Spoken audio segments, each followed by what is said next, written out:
Euzu billahi mineşşeytanirracim. Bismillahirrahmanirrahim. Xoşku birey birumet. Dema merul ve sosyal medya civaki meze dikin. Gelek insan kom cemaat mirov weşanê zindî programa video çê dikin. Perêwan dijatî û dijmineya dîn İslamê dikin. Gelo ve dîtine van insanê ku bi sivê hetanê êvarê programê wan li dijî İslamê ne, li dijî Müslümanan in.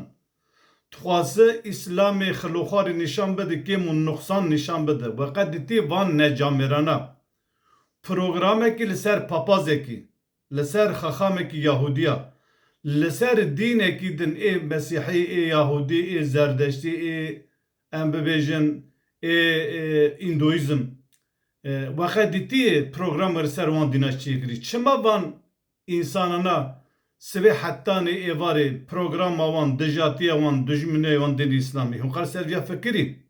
Lewra İslam nebe wan insanana yani dijatî û dijmine İslamê nebe wan mirovana nikare 5 deqa behsa xêr û xweşa milletekî bike. Tiştekî wan ê bidin millet tunê di warê çandî da, di warê kulturî da, di warê exlaqî da tiştekî tunê bidin millet li sivê hetanê êvarê dijatî û dijmineya Qur'anê İslamê pêxember dikin.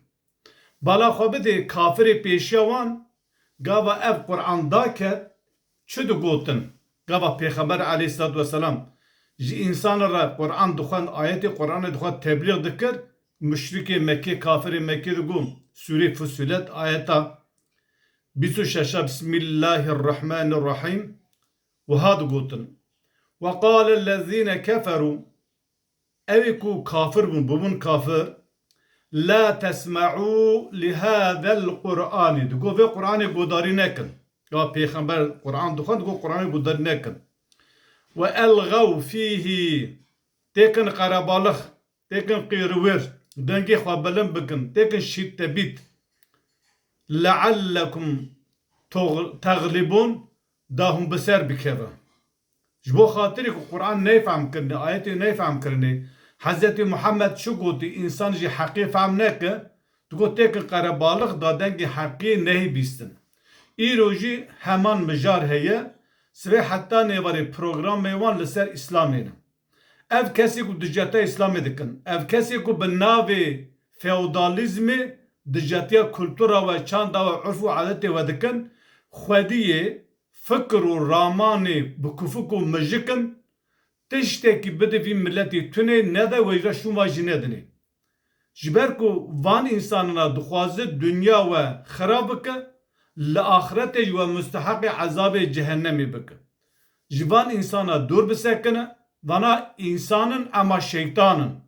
Du cüre şeytanê. Şeytanê jî ji naheyî weswese dide me ra mirovên bûyî şeytan sivê hetanê êvarê dijatî û dijmine dîn İslamê dike vana şeytan e. Birê te be, partiya te be, cemaeta te be, hevalê te be, eqrebeyê te be. Ji van şeytanana dûr bisekine. Xwedê Teala divê şeytan dijminê min e û dijminê wê yê hûwan şeytanana dijmin bizanibe. Şeytan dûr bisekine.